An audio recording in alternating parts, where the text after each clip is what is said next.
Hi guys, so in this video I'm going to talk about some of the books which will help you crack software engineering and quantitative developer roles in high frequency trading firms or hedge funds or any trading firm which is involved in the domain of low latency trading or hires people for low latency developers or infrastructure developer. And these books will not just help you from the interview perspective, but they will also help you in the long run because I mean these books are great resources to familiarize yourself with the modern CPP practices, what new functionalities or features have come up in C++17, C++20. I mean, there has been a lot of advancement in C++17 and C++20. So these are a good resource to, become familiar with them. And usually, let's say if you are not familiar with what is coming in modern C++17, modern C++20, you are working as a software engineer or a quant developer in a high frequency trading firm or a hedge fund, you get some task, you end up writing code for it, you submit it for code review, and there are very high chances, you might receive comments, review comments from your peers that, hey, you have done this thing, instead you should have used this particular, container, or like new things which have come in C++17, like stood optional, stood variant to for this particular use case. Let's say you are using union somewhere, you might end up receiving comment from your peers that in the code review that, hey, replace it with stood variant. Or if you have implemented some function and which also has the same, basically there is another function in C++ standard template library in the algorithm section which exhibits similar functionality and you were not aware about it, you ended up writing something by your hand.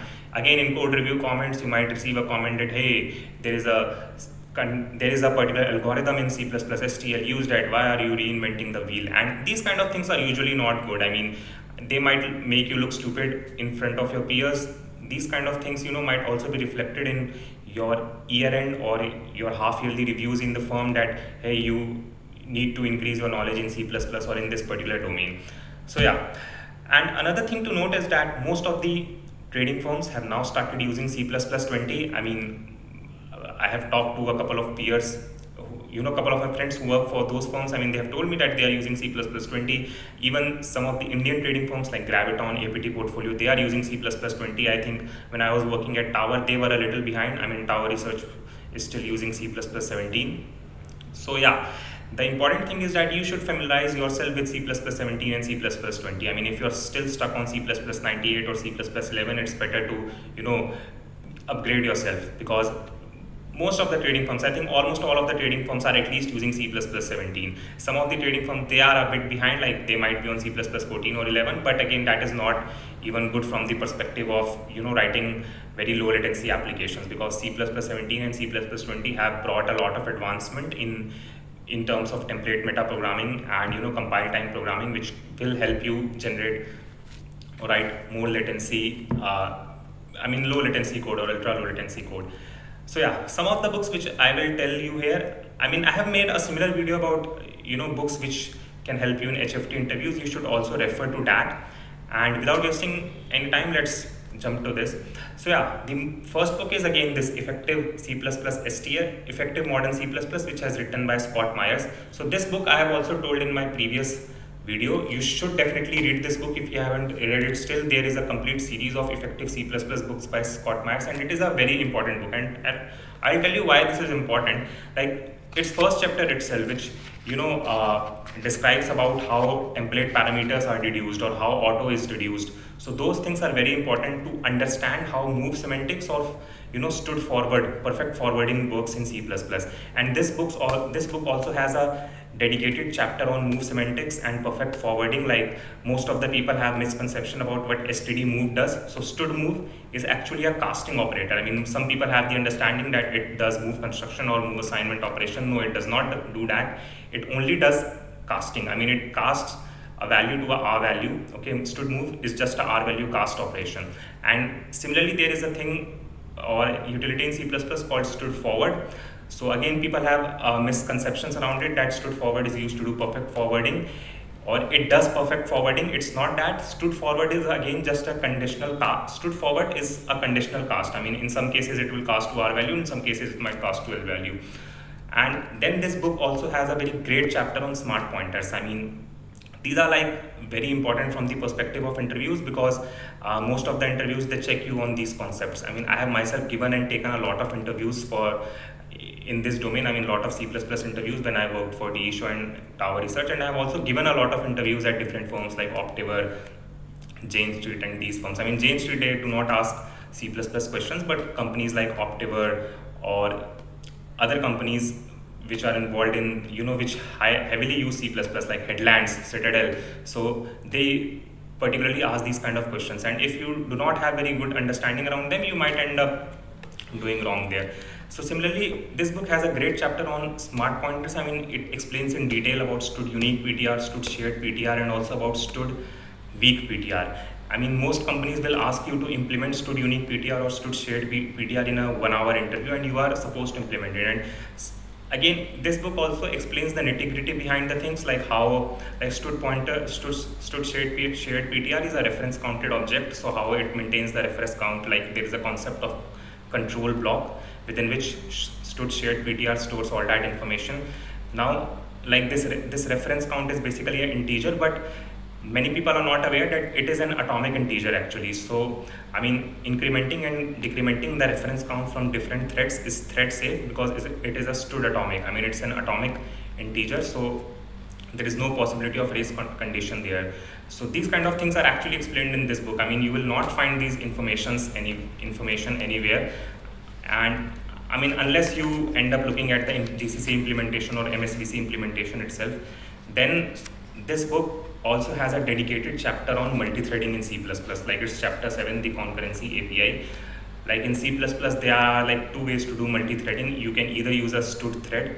I mean, you can either instantiate a stood thread object and you can pass a callable to its constructor, and as soon as you instantiate the std thread object, it will start I mean, that particular callable object which you have passed to it will start executing immediately in a separate thread. I mean, there is no dedicated function like start or run which you need to call on that thread instance. As soon as you instantiated the std thread instance and you pass the callable to its constructor, the callable will start executing in a separate thread. Then this book also explains how to do multi-threading using std async. I mean, there is another, as I told you, like 2 ways to do multi-threading in C++, std thread, and the second way is std async. Now with std async, like things become a bit interesting. I mean, with std async, it is not guaranteed that the callable which you have passed to it will execute in a separate thread or in the same thread. Okay, so it explains about the different launch policies which std async provide, like std launch deferred, std launch async, and then the third one is a bitwise OR of these 2 launch policies, std launch async and std launch deferred. I mean, at Tower, we did use, I mean, on the code base which I was working, we heavily used std async. And another thing is that with std thread, you cannot capture the object which has, or the result which has been returned by the callable which was executing in that thread. Okay, but with std async it is possible because std async returns a future and you can call the get method of that future to retrieve the result which that callable has returned. So again, a very important book, Effective Modern C++ by Scott Myers. I mean, Scott Myers is a legend of C++. He is a pioneer author and he has written a lot of great books. Like there is a complete series of these effective C++ books. You should definitely read it. I mean, because as I told you, like questions on multi-threading are very common in trading interviews. On smart pointers, you will be directly asked to implement std shared PTR or std unique PTR. You will be asked like what are the scenarios or use cases for std weak PTR, and if you are not aware about the nitty-gritties involved in that, you won't be able to implement it. Because I mean, I've seen many people who have made mistakes while implementing std shared PTR, and even I have seen like many experienced interviewers as well who ask to implement std shared PTR, like they also do not have a complete understanding of it. Because I myself have given interviews at many trading firms and I have seen people that, I mean, they will come in the interview, they will ask the question to implement std shared PTR, but many things they are themselves not aware about. Because in one such interview I was asked this question and I implemented it, and like the interviewer himself, it took him to some time to understand like what I have done, because he wasn't, I think, aware how, I mean, the control block actually operates under the hood. And there are other nitty-gritties also involved, like how the memory allocation and deallocation is done. Like let's say if you're instantiating the std shared PTR using its constructor, the allocation, I mean, there will be 2 allocations. If you're passing a pointer like std shared PTR and then new of some resource. Okay, so there will be 2 memory allocations, one for the control block and one for the resource. But if you are calling std make shared, there will only be one memory allocation. So these kind of things people are usually not aware. I mean, even experienced C++ programmers are not aware about these things. Anyways, the second book is like one of my friend, he recently bought this book. I mean, he's from IIT Delhi, and he's a very close friend of mine. And I mean, I wasn't aware about this book, so he came from vacation somewhere, and he actually got this book with himself. And I was also surprised, like how boring was a vacation that you ended up buying a C++ book there. And I mean, whenever I see a new book, I usually have kind of curiosity to read around it. And since I have told you, like he also works in a high frequency trading firm, he's a great developer, and as I told you, he's from IIT Delhi, so I mean, he's pretty smart. So I wanted to read this book. I mean, I asked him to loan me this book for a couple of days, and I read through it, and I think this is also a very good book. I think he had found it somewhere on Reddit. I wasn't aware about it. So this book is named C++ High Performance. Like the book which I have is the second edition of this book. You should also buy the second edition because it is written from the perspective of C++20. As I told you, like familiarize yourself with the modern C++. Do not get stuck on the old C++ versions like C++98 or C++11, because most trading firms have started using C++20. So C++ High Performance, I think the author name is, one of the author is, I don't know how to pronounce his name, but his spelling is like BJORN Andrist, and another author is Victor Serre. And this is the second edition, and I mean, it's also a very good book. I mean, I have not read it entirely, but I mean, I read through a few chapters. I mean, I got this book just a few days back. So I mean, one of the new things which I got to know in this book, that whenever you are writing your own move constructor or move assignment operator, always make those as no except. Okay, in case you are not aware about what no except keyword is in C++, so this book, Effective Modern C++, does a great job explaining the no except keyword. Okay, so anyways, like coming back to our original thing, that always declare your move constructor and move assignment operator no except. And the reason behind that is that if your move constructor or move assignment operator is not no except, then let's say you have some class C, or let's say you have class employee. Okay, it has the move constructor and move assignment operator. So when you create a vector of employees, like std vector of employees, std vector which is given by the C++ standard template library, if the move constructor and move assignment operator of the employee class are not no except, the stud vector won't end up using those move constructor or move assignment operator while doing maybe push back or in place back or other insertion operators. And the reason behind that is that like this is the way the vectors or other containers in C++ STL are implemented. I mean, whenever they try to move something, they do not use std move, they use std move if no except. Okay, now again, if you're not aware about this, you can read about this particular keyword in CPP reference, what is std move if no except. But to give you a gist of it, it says that I mean, std move is again a casting operator only, so you can read about std move if no except there. But as I mentioned, that this is one of the new things which I got to learn here. Another thing which I got to learn is that while declaring the function return types, like with modern C++, now you do not need to write the actual return type while defining the function or writing its signature. You can use auto, and the C++ or the compiler would be able to automatically deduce the return type. But there is also another way, like decal type auto, while declaring the return type of a function. So what is the difference between auto and decal type auto? That was also another very useful information. Now this book also has a lot of great details about the containers which have recently come up in C++ 17. I mean, not containers, but they are usually known as view containers or views, like std string view is one of them. Okay, another thing is like std optional, std any. These things have come up in C++ 17. So when to use them, how to use them, okay, and whether these things do heap allocation or they allocate the object on the stack itself. So these kind of information is there. Again, this book also has a very good chapter on memory management. I mean, memory management is very important from the perspective of C++ interviews. I mean, you will be asked to implement different kind of allocators in your interview. I mean, I have faced these kind of interview problems, that's why I am telling you. Another thing is that it has a very good chapter on compile time programming, like template meta programming is explained in good detail in this book.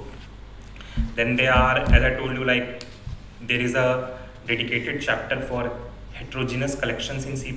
Like what are heterogeneous collections? That kind of containers which can store different data types. Like std vector is a homogeneous collection or container, because it can only store one type. If you are declaring std vector of int, then it can only store integers, or if you are declaring std vector of some particular class or some particular struct, it can only store instances of that class or struct. But there are other heterogeneous containers in C++ which can store different types of objects. Like one of them is std pair. It can only store two objects, but both of those objects can be of different type. Then there is std tuple, which can store multiple objects and they can be of any type, right? Similarly, there is, I think these are the two, and there is std variant, of course, which can again store different, it can store heterogeneous types. And std variant is a very good alternative of union in C++, because it's a discriminated union. Usually the problem with unions was that if you have written to a particular data member in union and you end up reading from another data member of the union, it is an undefined behavior, and sometimes if the program crashes, it is very difficult to debug these kind of problems. But with std variant, this problem is taken care of, because it's kind of a discriminated union. It gives APIs to determine which of the data member is active, or basically which of the data member was last written to, so that you only end up reading from it. You do not read from any other data member. Then this book has a very dedicated chapter on concurrency. I haven't read it yet, but looking at the table of contents, it looks that it must be having a lot of good information in it. So this book is more written from the perspective of low latency programming. Its name itself is high performance, C++ high performance, so you can imagine that. So again, a great book. I definitely recommend you to read it. Read the second edition, because it is written from the perspective of C++ 17 and C++ 20. Okay, this was mostly about C++. Coming to other things, like in HFTs, other kind of things like computer networks, computer architecture, operating systems is also very important. Like there are different operating systems you must be aware about. Like there is Mac OS, which is also known as Darwin. There is Windows. There is Linux. So most of the trading firms, they use Linux. They use Linux heavily, and most of them use the x86 architecture.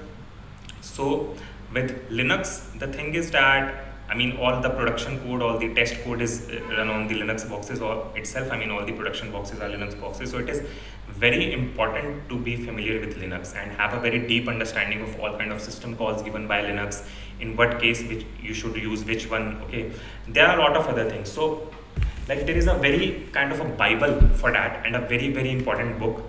And this book is known as the Linux Programming Interface. It has been written by the author named Michael Karisk.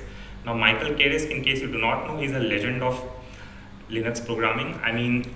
The man pages of Linux. Let's say whenever you run, like there are different commands which is given by Linux. So whenever, let's say, you want to get the information for that particular command, you usually write man and that command. Let's say if you want to know what does ls command do, so you can get the manual for ls command by writing a command man ls. So all that information which is displayed by that man or the manual or the manual pages, like those, all the manual pages has been written by this person named Michael Karisk. Okay, like he's a very strong knowledge around Linux operating system, and this book is very important. As I told you, not just from the perspective of interview, but also from the perspective of performing on your job. When I was at Tower, their code base was flooded with Linux system calls, and if you do not have information about these things, it is very difficult to understand the code. It is also difficult to write new features or to do bug fixes. And if you are a fresher, let's say you are appearing for an interview, for a full-timer interview in a trading firm or for an intern interview, if you have knowledge of this book, you are going to definitely do a lot better than your other peers or your other classmates in your college. Because most of the people I know, most of the students I know, they wouldn't have read this book. So in case you end up reading it and you have a very strong understanding or knowledge of these things, you are definitely going to outclass your peers. And like if you are working on if you have a lot of interest in system programming, you want to work on some projects, so again, to work on any kind of low latency project or a project which involves a lot of system programming, system calls. You need to first be aware about those system calls, system programming, right? Whether if you want to do something, how to do that in Linux. So again, this book is a good resource for that. It might also help you in project, and that kind of project, if you write on your resume, it will make you stand out from other candidates. So like, again, as you can imagine, like this is a very, this is like a very hefty book. I mean, a lot of pages, right? So it's difficult to read. I mean, it's written in very simple languages, but again, just reading it once might not be, you might not be able to fit everything in your mind. I mean, I read it. I mean, I was able to read this book in, I think, 1 or 1.5 months, but just after reading it once, I could not fit everything in my mind. I mean, as I told you. So I have also read it, like, I think by now some of the chapters I must have read it around 6-7 times, because every time I read it, and there are a lot of system calls in Linux, and some of them are very important, some of them I use I use quite frequently, some of them I don't use that frequently, so I also end up forgetting them, right? But whenever I am going for an interview, I do revise this book. I mean, I have like made some notes around it, I have underlined some of the things, so I end up reading those based on the interest of time. But again, this is very important. I mean, it's the more the knowledge in this book, I mean, the more you can fit in your brains, I mean, it's better for you. So I'll tell you, like, some of the important things which this book explains is that it explains the file IO model of the Linux. Like, everything is a file in Linux. You must have heard this thing, right? So how the file descriptors are maintained, how those things operate. The other thing is that it does a very good explanation of how processes work in on Linux. Okay, and like there are different system calls as well, like fork system call, what does it do? Then there is exec system call, different flavors of exec system call. Then a very, very important chapter on memory allocation. So this, I mean, I want to emphasize it that this is a very important topic from the perspective of interviews. A lot of times you will be asked to implement different kind of memory allocators. You will asked around how does malloc works under the hood. I mean, what does actually malloc do? So this book explains that. I mean, if you're not aware, I'll tell you. Like, what malloc does is that, I mean, whenever you tell it to allocate this much memory, so it basically uses two system calls. One of them is sbrk. So what sbrk does is basically tells you to increase the program break. Okay, but let's say if you are allocating very huge amount of memory, so malloc won't use sbrk because sbrk cannot do that much allocation. So in that case, the other system call which is utilized is mmap. So all the huge memory allocations are done using mmap system call, and mmap system call is very, very important. I mean, in Linux, it is, I think, one of the most important system calls because it can do a lot of things. It is used for memory allocation, it is used for inter-process communication, it is also used for file IO, so for for creating memory mapped files. So, and at Tower, I mean, we utilized mmap. I mean, when I was working there, I saw their code base, especially the low latency code base, the core code base, utilized mmap very heavily. I mean, all the shared communication was done using mmap. Most of the file IO was done using mmap because we already only created memory mapped files due to latency purposes. And this book also has a dedicated chapter on mmap. Again, a very important chapter. Then there are a lot of other things like time, system limits and options. So these things you can leave them. They are not as important as compared to from the interview perspective. Then there are chapters on multiprocessing and threads. Again, very important chapter. You should read it. Then there are things about like how CPU scheduling is done in Linux. Okay, so I mean, the three major scheduling policies in Linux are shed FF, which is called FIFO policy. Then there is shed RR, which is called round robin. Then there is shed other, I think. I mean, shed FIFO, SHED underscore FF, it is the spelling for that. So FIFO and round robin policies are one of the most utilized policies in Linux. I mean, if you're writing let's say if you want to run a particular code which runs in the hot path, which basically runs in the critical path, and it is very latency sensitive, always pin it to a core, always run it with FIFO scheduling policy. Okay, so how to do all of that is explained very well in this book. I mean, you can find all this information somewhere else as well, but this book all has, I mean, all the things related to Linux in it. Okay, then there are things around how virtual memory is managed in Linux. Again, very important thing. Okay, then there is a complete section for computer networks. Again, computer networks is very important from the perspective of high frequency trading. So it does a very good job of explaining sockets, and then it explains about TCP IP, it does a bit of explanation about UDP as well. I mean, a lot of socket programming, how to do socket programming in Linux is very well explained in this book. Then it also explains about doing like async IO. Okay, like so let's say if you have a socket connection between two processes, they might be running on different servers. So when you do read and write system calls or send and receive system calls, these are actually blocking. Okay, so let's say you want to do non-blocking IO. So for that, there are three very important system calls in Linux. They are epoll, poll, and select system call. This book explains them in great detail, and I'm telling you, like, I mean, all the trading firms, they write trade servers, right? They are also known as order entry servers or the server. So those trade servers, like what would usually happen, that one particular trade server will make multiple TCP connections with the stock exchange server, and then the IO will happen between them. Okay, like, sorry, not the IO, but the communication or the traffic communication will happen between them. So when the data is going, when the data is coming on different TCP connections, the problems are that how, since all of this is very latency sensitive, you want to operate as efficiently as possible. Like, how do you do non-blocking IO? Okay, basically some data has come up, how do you read it in non-blocking mode? Or let's say you are not aware that whether data has come up or not, whether I should issue a send or receive system call or not, how to determine all that thing, right? Then other thing is that since one server is making multiple TCP connections, you want to make sure that data on one connection must not starve the data on the other connections, right? Or the processing of the data present on one connection should not starve other connections, right? So how do all to take care of all those scenarios? So in those kind of, I mean, in those kind of scenarios or in those kind of use cases, or while writing these kind of servers, these system calls, like these non-blocking IO system calls, which are select, epoll, and poll, are very heavily utilized. I mean, we at Tower utilized it at a very large scale, and this is like a very important thing. And if you have knowledge of these things, I mean, I'm telling you, you will stand out in the trading firms interviews. These are commonly asked from freshers to just judge whether they know a bit more or whether they are, you know, usually interested in these things. And if you are able to answer these are like they leave a very good impression on you. And not just from freshers, but these are also important from the perspective of senior SD or, you know, experienced candidates as well. Again, they are heavily asked. I mean, memory allocation, deallocation, as I told you, you will be asked to implement. Basically, you will be asked to implement different kind of memory allocation. You might also be asked to implement the malloc itself, or you might be asked that how does malloc work under the hood, how does the free works under the hood. So all of these things is explained in this book. And as I told you, like, Linux is heavily utilized in trading firms. Like, it is the only operating system which is used in the trading firms.